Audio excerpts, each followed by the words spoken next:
Talânia, uma alegria estar aqui nessa mesa virtual, sendo presidida por essa mulher tão maravilhosa. Então, agradeço aí a sua condução. Parabenizo o André Carvalho pela execução desse congresso, que de fato tem sido bastante interessante.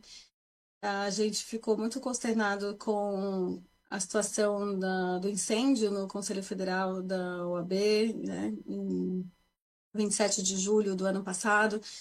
Então, esse congresso que era para ter sido realizado naquela época está sendo realizado agora.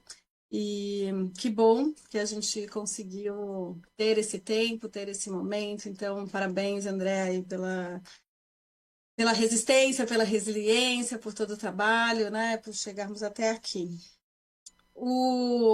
Eu quis falar por último, até para conseguir ouvir os colegas, né, e pensar onde mais eu poderia contribuir nessa mesa que traz um purri, né, enfim, uma quantidade de leis específicas que incidem sobre o universo das organizações da sociedade civil. A gente está falando aqui sobre a lei de OS, de OCIP, SEBAS, utilidade pública, OSC e os seus instrumentos de transferência de recursos da administração pública para o terceiro setor na execução de políticas públicas. Só aí já é uma grande diretriz aqui. Então, acho que foi muito feliz a escolha das pessoas, do tema, né, das pessoas que me antecederam, querido Mânica, Daniel Marise, o Diego Maranhão, que trouxeram aí diferentes pontos de vista. Eu vou tentar aqui fazer contribuições que, enfim, possam agregar e amarrar algumas questões, né? Como alguns já comentaram, eu estive à frente desse processo da Agenda Miroski, do Marco Regulatório das Organizações de Sociedade Civil, entre 2011 e 2016, na Secretaria-Geral da Presidência da República.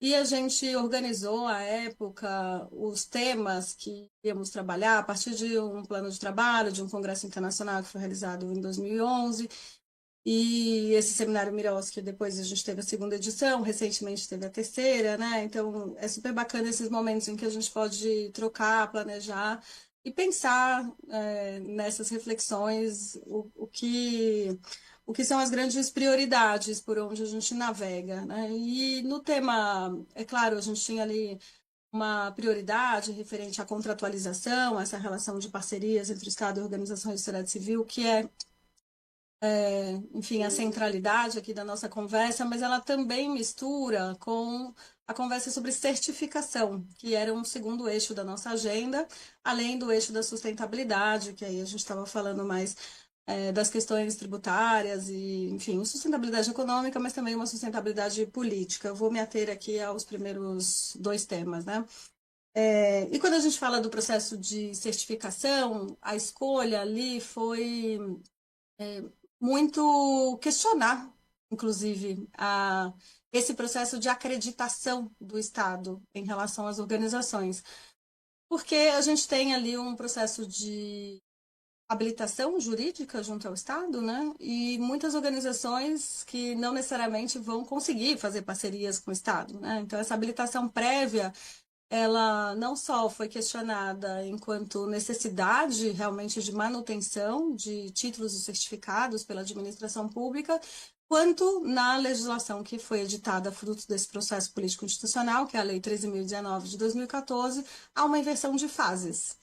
Você não precisa fazer uma habilitação jurídica prévia. A habilitação jurídica ela é feita depois da proposta aprovada. Então, essa racionalização de procedimentos, ela bebeu na fonte de tudo que existia, ela conversa com tudo que estava colocado. Acho que o Mônica coloca aí o quanto que a Lei 3.019 é detalhada, né? Ela é uma lei, um decreto, uma portaria, tudo junto, né? Mas ela justamente buscou enfrentar os problemas que estavam mapeados, que estavam identificados e que precisavam ter uma guarida numa hierarquia legal superior que pudesse, de fato, dirimir as dúvidas e promover essa segurança jurídica tanto para os gestores públicos quanto para as organizações da sociedade civil. Então, muitas das questões que foram colocadas eram tendências da interpretação da legislação, era, afinal de contas, qual seria a regra que a gente deveria seguir naquele caso, em relação à remuneração, a custos indiretos. Então, realmente, ela entra ali como um novo regime jurídico, trazendo os detalhes das especificidades, das particularidades das organizações no Brasil. Não é à toa que ela traz com tantos detalhes a questão da remuneração da equipe de trabalho, dizendo, inclusive, que pode ser com todos os encargos sociais inclusos e verbas rescisórias, porque nenhuma outra lei dizia isso tão claramente e a gente enfrentava esse problema, enfim, que ainda, dentro do imaginário coletivo, é um tema bastante relevante, porque é como a gente vai, de fato, pagar as pessoas, e, de alguma forma, afinal de contas, o quanto que a gente vai controlar essa verba rescisória no final, não querendo que a lei promova uma indução da demissão ao final do projeto e a gente poder alocar uma pessoa que já é da equipe. Então, são temas que a gente vai entrando num nível de detalhes que é da vida real, né? Que é da gestão pública ali do cotidiano, mas que precisa ficar claro que não é da mesma natureza. Quando o Estado firma uma parceria com uma entidade privada sem fins lucrativos, ele precisa respeitar, já foi falado muito aqui sobre a autonomia das organizações, a liberdade de associação é um direito constitucional e prevê um não fazer do Estado, né? O Estado não pode ter uma interferência estatal nas organizações, mas ele também deve, o fazer dele é o fomento. Então, a gente está aqui justamente trabalhando a ideia do até onde vai esses limites nessa relação entre Estado e sociedade civil. O Miroski buscou sistematizar e deixar claro nesse novo regime, por isso afasta os convênios, mas também mantém uma multiplicidade de modelos. A gente falou aqui do modelo das OS, falou do modelo das OCIPs, o Daniel também trouxe o marco legal da ciência e tecnologia, a gente também tem um novo marco legal o novo marco regulatório do fomento à cultura. A gente vai tendo aí cada vez mais instrumentos que bebem nessa base principal de ter um regime jurídico que seja específico, que reconheça a lógica de atuação das organizações. Por isso, a ideia de reconhecer que a atuação em rede é uma coisa boa, que as organizações podem e devem se unir para fazer determinadas ações e projetos conjuntos. Isso não é barriga de aluguel, isso não é uma organização encobrindo ou dando uma personalidade, uma interface jurídica ao Estado, como se queria crer no passado. Então, tudo que estava ali colocado na jurisprudência, nos entendimentos, foram tratados como normas específicas, né? Eu acho que a gente teve ali uma boa lei, né? E que a gente tem como um decreto que é considerado o melhor decreto, o 8726 de 2016, que é o decreto federal, que teve mudanças agora, inclusive em 2023. E ele é considerado um bom decreto porque ele justamente traz uma série de interpretações para a própria lei, né? Ele não cria novas regras, mas ele pormenoriza essas regras como ele é de direito, e acho que ele é um bom parâmetro, é boa essa provocação da articulação federativa para que os estados e municípios possam de fato se inspirar. Porque nos temas que foram trazidos aqui, por exemplo, o Diego trouxe agora no final a questão do reembolso, né? A gente tem a questão do reembolso dentro do decreto 8726. Não tem nos decretos dos estados e municípios, mas a gente pode também fazer analogia, se inspirar, mas idealmente trazer essas regras que são específicas da realidade e que não estavam dentro do processo na elaboração da lei, mas surgiu logo em seguida também como algo importante a ser normatizado, está colocado. É parte também do decreto de fomento cultural, está ali colocado de maneira clara, expressa, que o agente cultural vai poder ter suas despesas reembolsadas, que forem pagas com recursos próprios, ali com uma regra de 20% do valor global da parceria. Então, a gente vai tendo essas pormenorizações dentro do sistema específico vigente, que não colidente. A gente pode ter uma mesma organização que tenha, inclusive, diferentes relações, né? Não houve um interesse, uma disposição para justamente fazer a revogação de nenhuma dessas leis que especificamente foram criadas para a relação entre Estado e sociedade civil, mas sim a proibição, né, a vedação dos convênios, porque eles foram, sim, utilizados como modalidade administrativa para descentralização de recursos públicos entre órgãos públicos. O convênio, invariavelmente, atrai todo o regime de direito público para as organizações. Então, fazer essa clivagem, fazer essa separação, deixar claro, poderia ter sido criado regras específicas para as entidades privadas sem fins lucrativos nos convênios, poderia, mas isso foi o que foi feito durante uma década e que não resolveu o problema das organizações, especialmente porque isso foi feito muito via decreto, mas também muito via LDO. O que é a LDO? As leis de diretrizes orçamentárias. Na ausência de uma regra própria, as leis de diretrizes orçamentárias, na hora de dizer como deveria executar o orçamento, cada hora dava uma regra diferente sobre percentual de contrapartida, enfim, entre uma série de coisas. Eu gosto muito, nessa linha das recomendações que a gente vem fazendo aqui, para quem está nos ouvindo, nos assistindo, da dissertação de mestrado da Paula Estorto, que é, enfim, uma parceira aí de grande tempo, minha sócia, que ela fala, é uma dissertação sobre liberdade de associação, mas ela classifica esses momentos, que aí pode ser uma alternativa, uma soma, a ideia do Fachin, Fernando, mas ela traz 5 momentos a partir da Constituição de 88, né? O primeiro momento da redemocratização, quando a gente traz ali as organizações de forma clara, explícita, em uma série de dispositivos constitucionais, é, prevendo essa ideia, né, da democracia participativa, da gestão pública democrática. A gente tem um período que ela chama de participação, que foi justamente ali pós-Constituição de 88, quando a gente começa a ter as leis específicas, o SUAS, o SUS, as questões referentes à cultura, todas elas com previsão de participação das organizações, seja no sistema de conselhos, mas até mesmo na implementação, o Miroski é um mecanismo de participação direta na prática, porque a gente está falando da execução de política pública real, oficial. A gente teve ali nessa década, ali no governo Fernando Henrique, o que ela chamou de contratualização, esse desejo de querer organizar os contratos, e foi quando foi editada a lei das OCPs e das OS.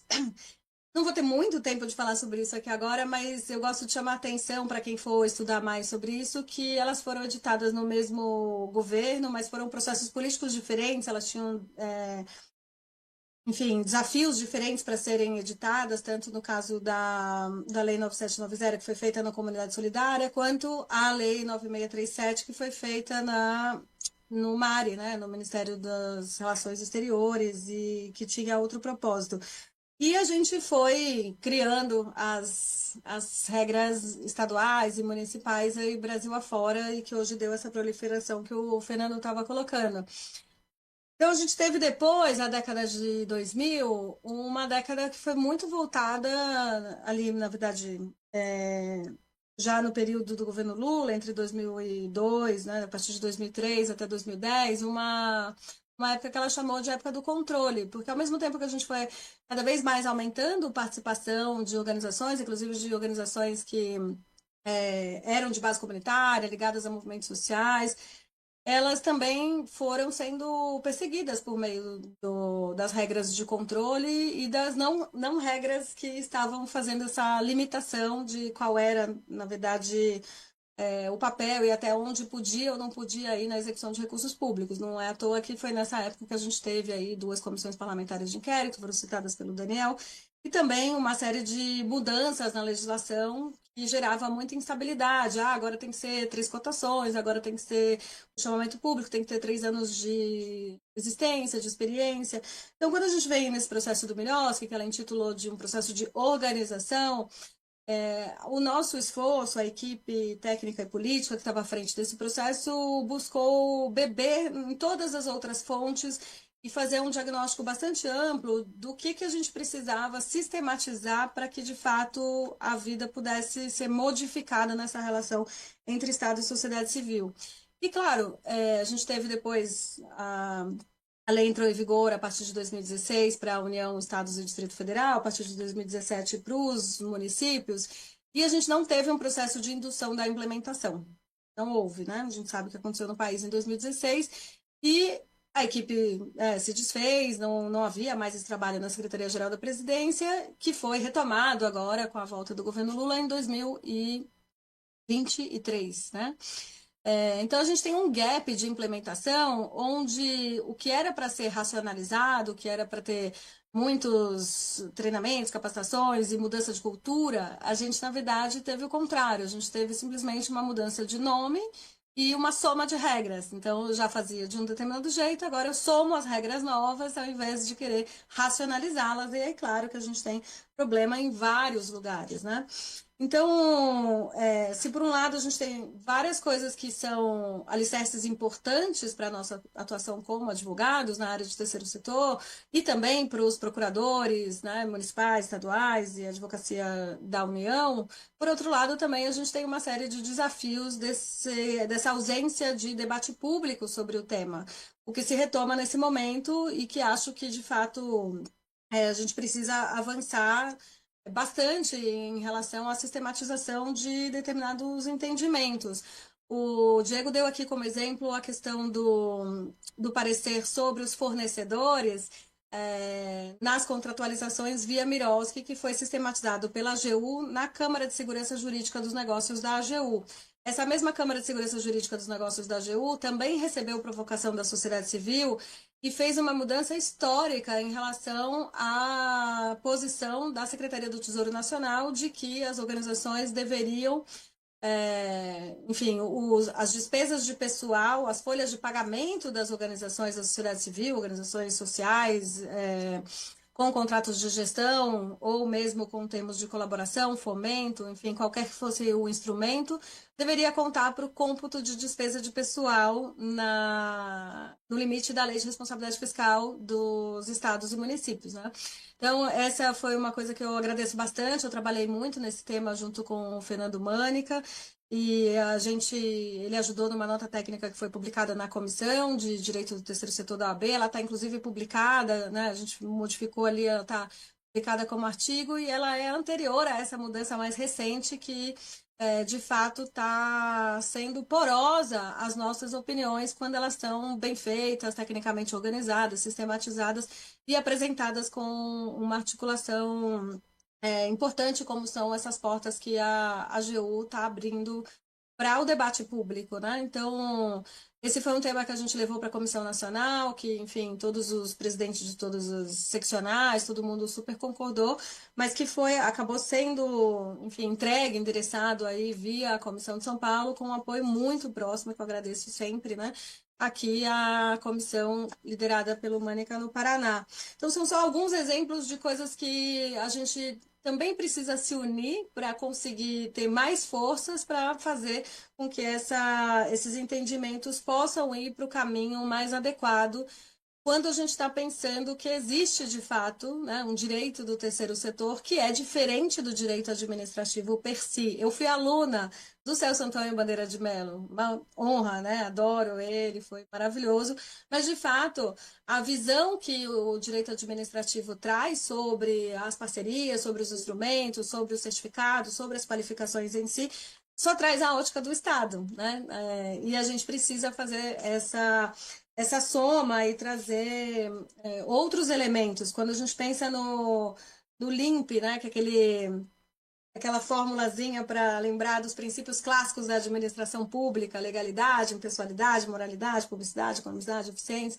O Miroski trouxe mais um que ninguém fala muito e que eu gostaria de chamar a atenção para vocês falarem, usarem, enfim, se debruçarem também, que é o princípio da legitimidade. Isso está escrito na Lei 13.019, entre os princípios clássicos da administração pública, porque a gente está justamente reconhecendo que a gente tem os alicerces constitucionais para dizer que as organizações são possíveis, são atores permanentes da nossa democracia, são atores reconhecidos e em várias políticas públicas a gente reconhece o papel das organizações, seja na formulação, na avaliação, mas na implementação também, além do monitoramento.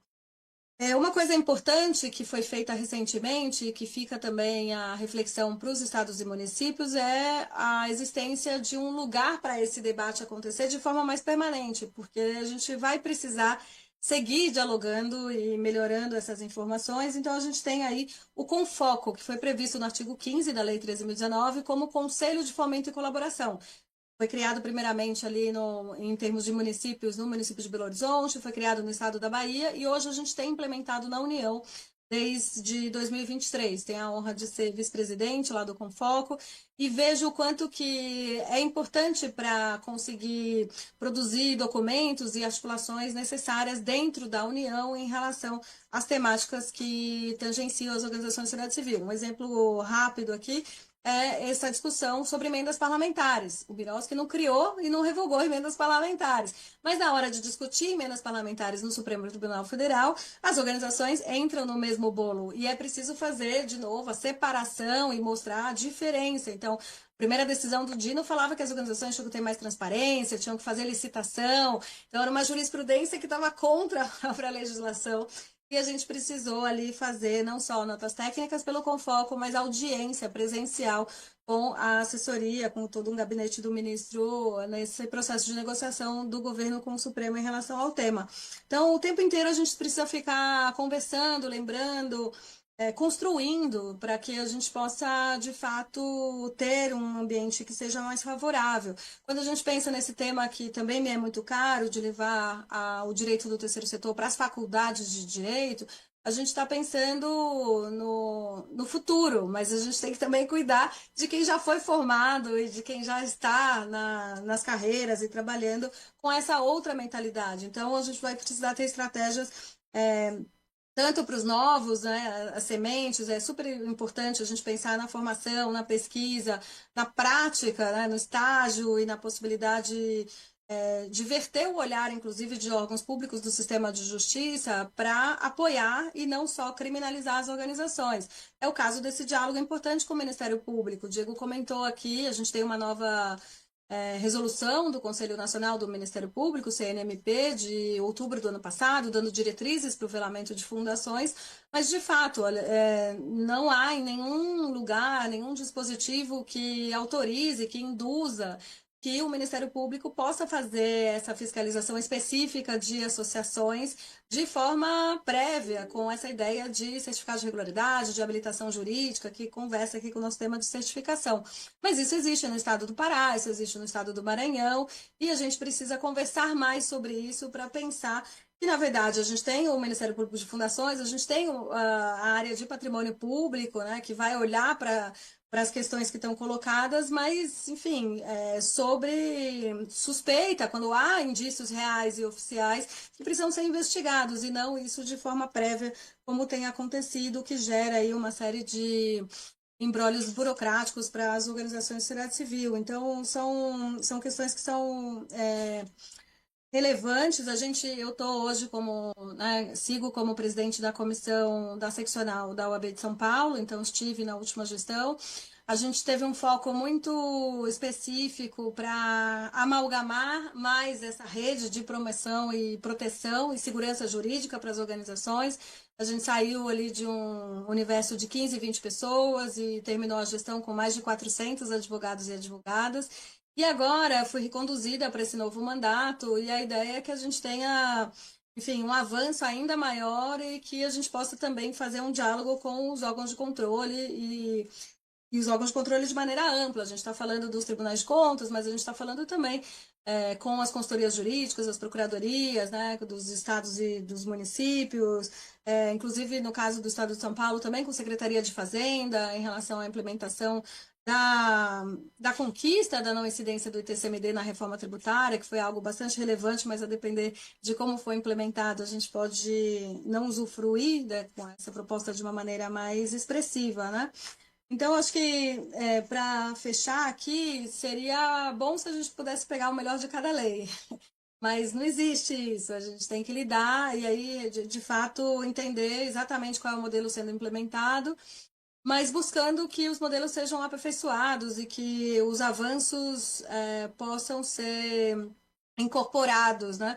Eu percebo que o marco regulatório de fomento à cultura e toda a regulamentação do decreto de fomento cultural, que é posterior ao Miroski, já busca trazer muitos dos aprendizados do Miroski, busca ir mais além. Então, acho que a gente tem que estar sempre olhando para essa necessidade de avançar, né? E conseguir, de fato, individualizar quem são as organizações aí dentro do mundo jurídico, né?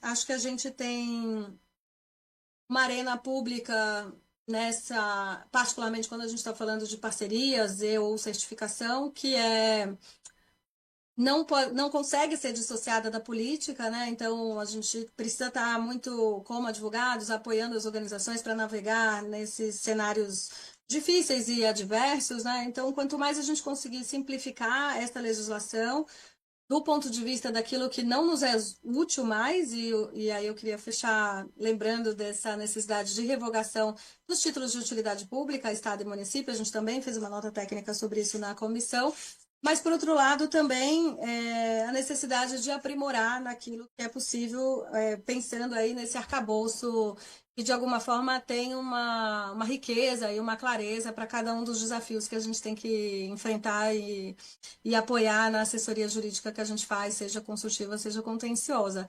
Eu fico muito feliz de ver o crescimento dessa rede, e Brasil afora, e fica aí o convite para a gente seguir no diálogo, por meio dos espaços que a gente ocupa. Então, muito obrigada, feliz de estar aqui com vocês. Só não estou tão feliz porque não vou poder dar um abraço.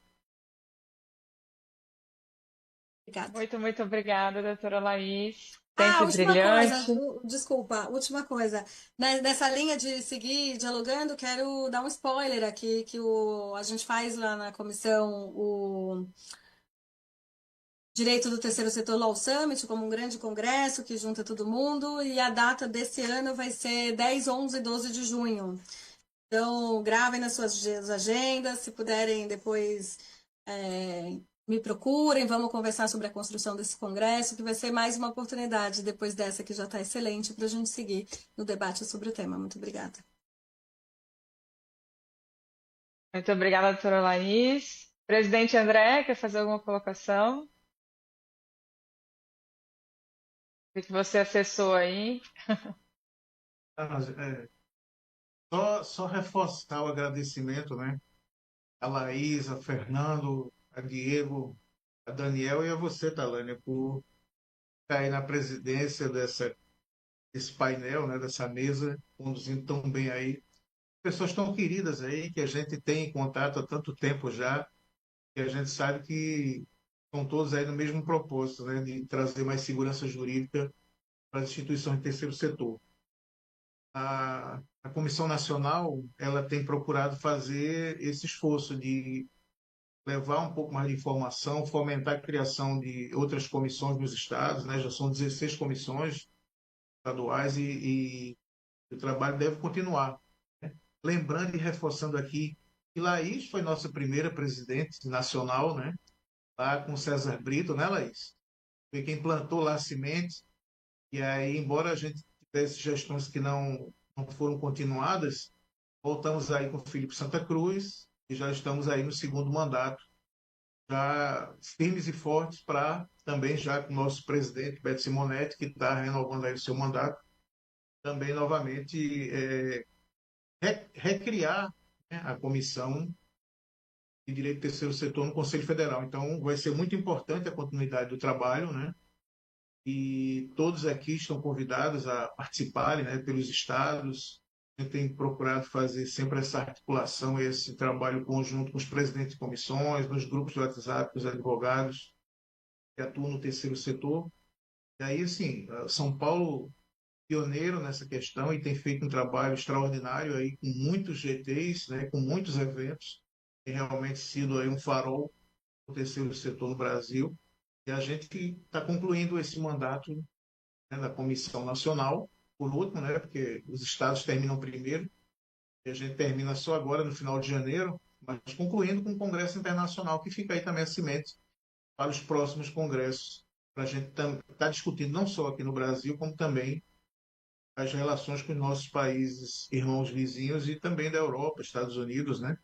E esse tema é importantíssimo, porque, na verdade, o terceiro setor, ele atua ali como complementar também a execução de políticas públicas, e essa transferência de recursos cada vez mais precisa ser discutida, fomentada, para que a gente realmente não tenha mais segurança jurídica. Então, o que resta aqui, na verdade, é agradecer muito a participação, a colaboração, o apoio que vocês sempre deram, a confiança de estarem aqui participando transferindo todas essas informações e conhecimento. É muita sabedoria aqui para a gente conduzir e, com certeza, todos que estão nos assistindo agora e que vão nos assistir posteriormente, porque o evento vai ficar gravado aí no YouTube, né, para ficar eternizado.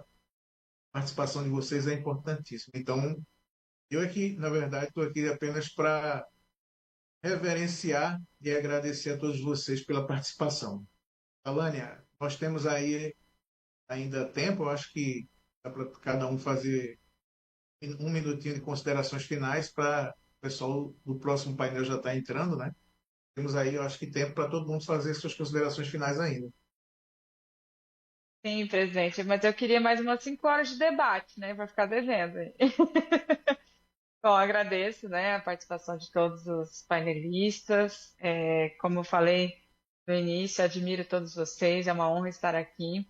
E para passar para vocês para as considerações finais, ouvindo todos, a doutora Anaís, todos vocês, me veio aqui como a questão do controle social está relacionada a todas essas temáticas. Eles colocam assim, que precisa ter uma melhoria de cultura organizacional, quando tem a questão da formalidade, dos procedimentos, dos ritos, das regulamentações, a gente tem que estar olhando para essa necessidade verdadeira de servir, de realmente trazer à prática, realmente acessar uma política pública e oferecer, né? Oferecer para quem realmente tem direito.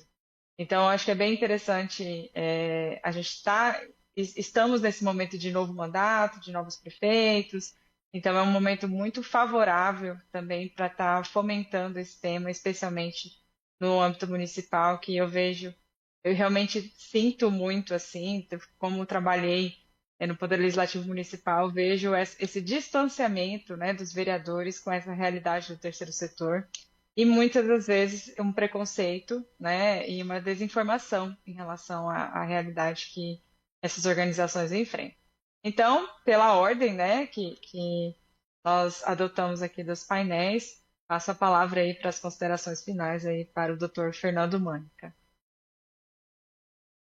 Obrigado, Talânia. Agradeço mais uma vez o Dr. André, caríssimo amigo, presidente da Comissão do Conselho Federal do Terceiro Setor, aos colegas que abrilhantaram. Acho que ficou bem bacana a dinâmica, né, das falas complementares, pontos de vistas não exatamente idênticos, mas na mesma direção. É isso que importa. Meus cumprimentos ao Dr. Daniel, ao Dr. Diego, ao Dr. Thaís.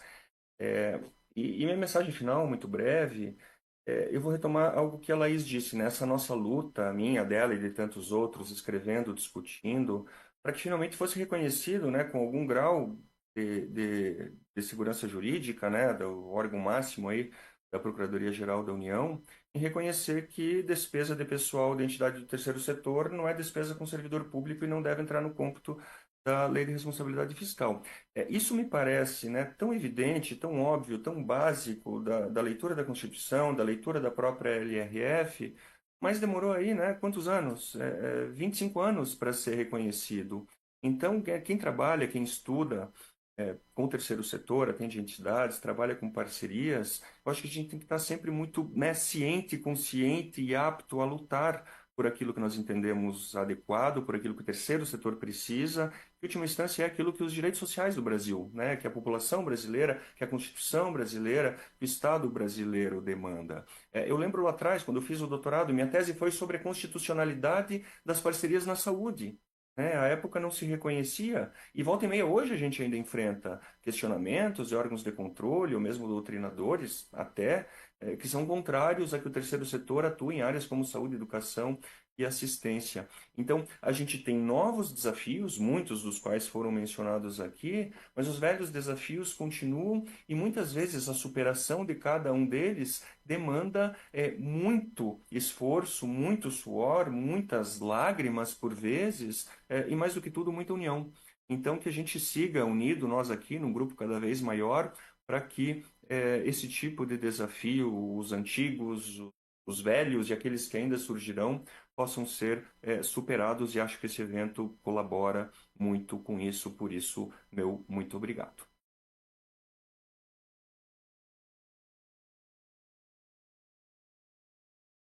Obrigada, doutor Fernando. Passo agora a palavra para o doutor Daniel Maria. Cara presidente Talânia, forte abraço, muitos parabéns por toda a condução, com leveza, com brilhantismo, né? E a alegria também que foi estar aqui entre pessoas que tanto admiro, né? Meu queridíssimo Fernando Pânica, professora Laís, doutora Laís, que, como eu disse, é farol aí através não só da Comissão Terceiro Setor, São Paulo, mas também através do COFOCO, também através do ADS lá, da PUC, do Núcleo de Estudos, né? NEADS, na verdade. E aí eu fico aqui realmente muito feliz, né? Em estar entre pessoas tão queridas. O doutor André, toda a luta, por aí, né, nesses anos todos, e vamos seguir juntos para que a gente possa ir mais além ainda. E fica para a gente, assim, nas minhas últimas palavras, o agradecimento, mas também grandes desafios. Nós temos como desafio levar a implementação da Comissão do Terceiro Setor a todos os estados da federação, fazê-la realmente ter cada vez mais essa integração entre os estados, termos mais eventos, mais discussão e o desafio gigantesco que é levarmos não só aos estados, mas aos municípios, né, com todos os entes da federação. Fica a nós que atuamos no terceiro setor, caríssimo Fernando e Laís, foi de muita felicidade vermos a manifestação da AGU através da CEI número 3974, né, que é agora de 2024, foi essa, que menciona a questão dos gastos, né, esclarecendo essa situação também. Então, realmente nos traz uma segurança maior para a atuação. E eu só quero deixar aqui muita gratidão e dizer que nós temos sim que avançar com as pactuações do terceiro setor. Nós não podemos ter receio. Nós temos, contudo, que ter a segurança jurídica para fazermos bem feito. E é isso que a gente tem que buscar. Porque depois de qualquer avalanche que vier passar, que vier a chegar, certamente aquelas instituições e aqueles municípios e estados que estiverem fazendo corretamente vão sair desse processo de qualquer questionamento das parcerias muito mais fortes e com um modelo que a gente sabe que entrega muito mais e melhor do que o poder público faz diretamente. Então, essa é a minha mensagem. Vamos em frente. Viva o terceiro setor. Muito obrigada, doutor. Passo agora a palavra ao doutor Diego.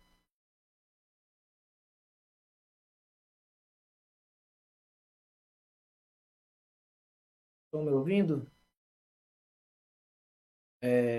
Agradecer a oportunidade mais uma vez. O tema do terceiro setor é um alicerce aí da minha atuação, da minha vida. Eu conheci o terceiro setor pouco antes de me formar e logo em 2017 todos os municípios já regulamentando a E 3019 obrigaram as instituições a alterarem seus estatutos e foi quando eu iniciei meu trabalho no terceiro setor, lendo e estudando através de muitos colegas que aqui estão, e também por ter uma origem humilde e entender a grande relevância do trabalho social que o terceiro setor desempenha, principalmente, que é a área que eu puxo sardinha, que é a educação, que são serviços contínuos. E aqui em São Luís, hoje nós, para vocês terem ideia, eu digo porque eu acabo me interagindo de uma forma como se eu fosse das instituições, mas de certa forma sou, né? Nós somos basicamente o dobro da rede municipal de educação básica, isso por números levantados da própria CEMED, né? Secretaria de Educação daqui de São Luís, e a segurança jurídica dessas instituições, o aprimoramento do trabalho da administração pública, a valorização das instituições e o aprimoramento da legislação e defesa das instituições frente a inconstitucionalidades que foram abordadas aqui é muito interessante de muita valia para todos nós. Né? Eu aprendo muito, a Laís me trouxe aqui a regulamentação pelo decreto da 3019, ele trabalha essa questão da, da devolução e do ressarcimento no âmbito cultural também. O problema é que quando a gente trabalha a cultura aqui, eles usam a 13019 de forma seca, podemos dizer, e às vezes a gente não se atém a regulamentação do decreto, e apesar disso, a gente tem um certo trabalho, mas como eu sempre digo, que essas oportunidades de discussões são muito importantes, porque nós trazemos e levamos ao debate o que a gente discute aqui, o que a gente vive aqui no terceiro setor, na advocacia do terceiro setor aqui do Maranhão. Mas eu aprendo também muito com os amigos de outros estados e escrevem sobre, participam até dos atos de legislação, né, das leis, dos decretos, etc., que é a Laís, o Fernando, discussões práticas sobre a tributação, que é o André. É muito bom ver que aqui na sala de espera a Isabela já está esperando, a doutora Karine, doutor Gregório, que eu mando um abraço também, são colegas da comissão, e agradecer o André por contar que eu tenha capacidade de participar de uma mesa dessa. Né? Então, eu tenho que trabalhar muito e estudar para que eu esteja à altura de, pelo menos, né, servir um café. Então, eu fico muito feliz, é sempre momentos que me implicam no desenvolvimento e no aprendizado para que eu possa aprender um pouco e contribuir um pouco da vivência da advocacia e com os temas do terceiro setor. E agradeço André, a doutora Talânia, que presidiu a mesa, e a todos os colegas que estão presentes. Muito obrigado. Muito obrigada, doutor Diego. Vou passar agora a palavra para a doutora Laís. Eu pensei um pouco parecido com você, tá, Diego? Fiquei, meu Deus, será que eu levo pelo menos um café para contribuir?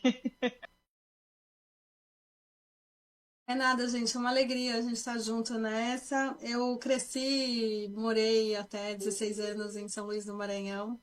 Então, ter um representante como você, Diego, sempre me anima e é bem importante a gente poder, enfim, levar esse conhecimento para todos os rincões do país. Acho que a gente tem uma janela de oportunidade importante agora com a organização, né, tanto no Confoco, o MGI, a Secretaria, a Diretoria de Parcerias, esse espaço da segurança jurídica que a AGU sistematizou e que conta com a presença da ABONG e da BCR. Então, são janelas de oportunidade que a gente precisa fazer avançar alguns temas, né?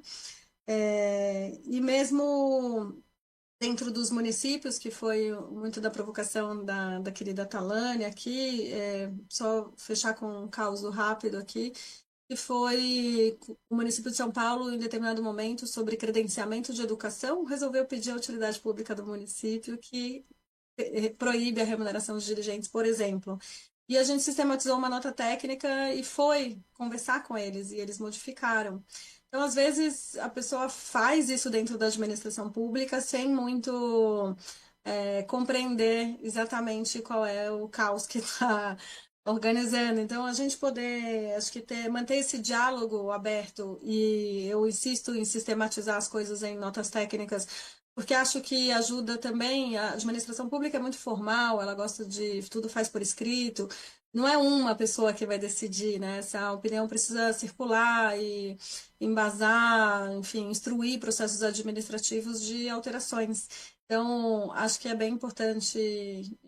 Somo a provocação feita mais cedo aí no próprio Congresso, das questões referentes à elaboração de doutrinas e divergências, mas também chamo a atenção para a gente construir convergências e sistematizar em opiniões que vão ajudar a todos nesse olhar regulatório, né? Acho que as organizações têm um jeito de fazer diferente. E sim, Talânia, a gente está aqui nesse tema específico das parcerias, a gente está sempre falando de execução de políticas públicas, de execução de projetos de interesse público. Então, no final, é tudo para o beneficiário, para o nosso país, né, para a nossa democracia.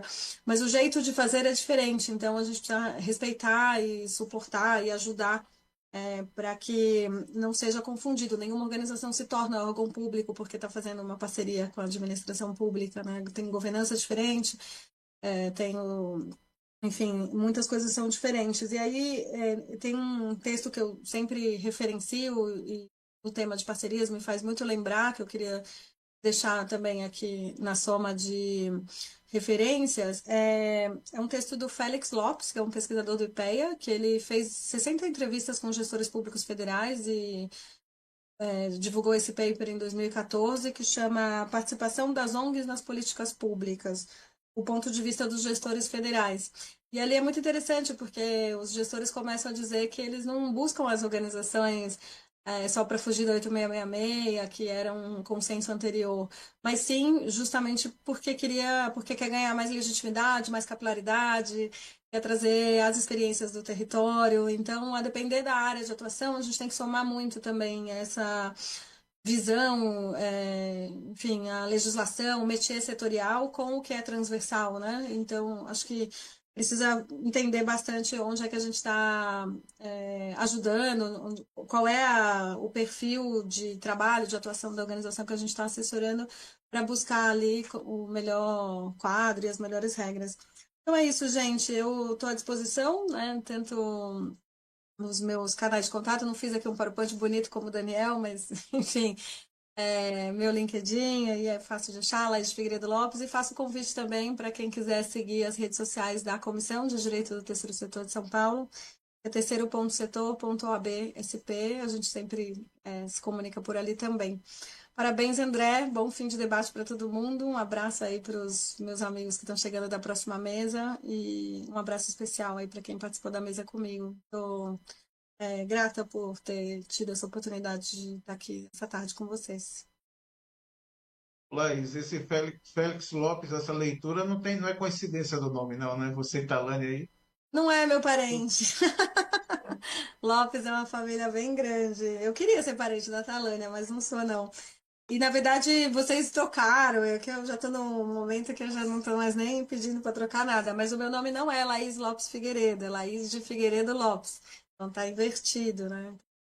Mas o meu nome completo é Laís Vanessa Carvalho de Figueiredo Lopes. Então, tem até o Carvalho também, viu, André? E Carvalho também, né? Mas a gente tive que achar aí um jeito de diminuir, porque, enfim, ia ficar muito longa essa assinatura. Então, meu nome profissional eu acabei sistematizando aí como Laís de Figueiredo Lopes. Mas tá tudo bem, qualquer jeito que escreverem. E quando for para mim, eu vou saber. Obrigada.